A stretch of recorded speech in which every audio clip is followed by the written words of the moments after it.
Today I got a very special guest. I have the Polo Scott, DJ, black man, entrepreneur, just a person of the city, a person of faith, integrity. Polo Scott, welcome to the Gentleman's Retreat. Appreciate you having me, bro. Absolutely, absolutely. So you're currently a DJ, correct? Right. Right. How did you get into that? I know you started off in entertainment at a young age. How did you get into DJing? How did that lead up to DJing? I really I do DJ, but I consider myself more of a promoter or entrepreneur. So with that, like I started out just like throwing parties, promoting, and then I couldn't find DJs or I was always getting stiff. Like there was an event that I had where, you know, as the promoter I had to take a loss. But I remember the DJ got paid. I remember, you know, the acts got paid. So take me back before you've ever done anything promotion. You've never done anything like that. How did you get into that? I just always loved music. So like when I was a kid, I used to write music a lot. My dad had a studio, so we had a crib in the basement. And my dad wanted to, you know, like everybody dad, he wanted to start a record label. And so he got. I don't know if everybody that wanted to start a record label. Maybe I thought everybody daddy wanted to rap, but I remember my dad had bought all this studio equipment. I was probably 5 years old. Put it in the basement. He bought everybody outfits, South Pole, Avrix, Academics, Nietzsche. And he put the bandanas with the rhinestones in them. Oh yeah. He was looking like Jennifer Lopez in the I'm Real video, like my little sister. And but basically my dad had put all of that equipment in the basement. He was chasing his dreams. And just being around that, I started like loving music and I actually started trying to rap. Yeah. And so like back in the day, the computers all used to have a microphone on them. And they used to come with this program called Sound Recorder. And so I used to download a beat or, you know, take a beat and hold the speaker up to the sound recorder.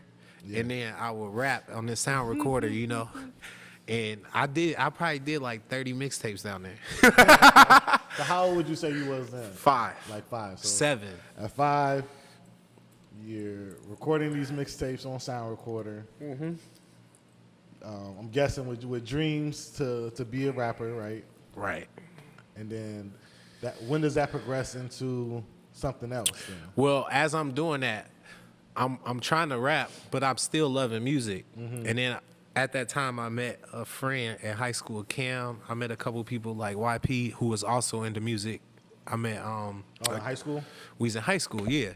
And we went to Fair School, which was an art high school, so we had more resources than everybody else, you know. And I was telling them this, I'm like, bro, we can't tweak. Like, they got studio time. What's y'all, you know? So y'all had studio time at your school? At the school. You had to sign up for an after-school program. It was called Beats and Rhymes. And they taught you how to whatever you want to do. It was 2 white dudes who was like, we giving back to the community, and they took a bunch of black kids, and they was like, we gonna teach y'all how to record music. But they was I wish I remembered their names because they was cool. Like, I really ain't talked about a lot of this. I'm just now remembering this is how I got into music. Yeah. These dudes used to be like, this is how you record. This is Pro Tools. You may never want to DJ, but this is how you DJ. And so they showed you how to DJ then? Well, they ain't show us, they introed us. They gave us the equipment and put it in our face. And for like, you know, I grew up on the north side. Like I went to Sheridan for middle school, went to Loring for elementary. Bro, we ain't really have, at Sheridan especially, we didn't have books. Like we used to share the textbooks. We had 8 textbooks for a class of 30. And so when somebody handing you a DJ controller that's $1,000 and they like, this is channel 1 and channel 2. And that's all I need to know. That was enough of an intro for me where it was like I wasn't scared of it later in my life. This is like freshman year. Yeah, so at the time that I'm trying to rap still, and I started actually doing kind of decent at rapping. Like when I was 15, I think I got verified on Twitter at like 15, 16. So you was verified on Twitter at 15, 16, so that's like what, like 2000, like 11 maybe, or maybe it might have been a little later than that, probably like 2012. But I got early Twitter then. Early Twitter, we was first. We got verified, and so then we doing that. But the thing about that, like what a lot of people got to realize is no money in music. There's no money in music for the average person. You got. But this was also before streaming, really though, too. Like, True.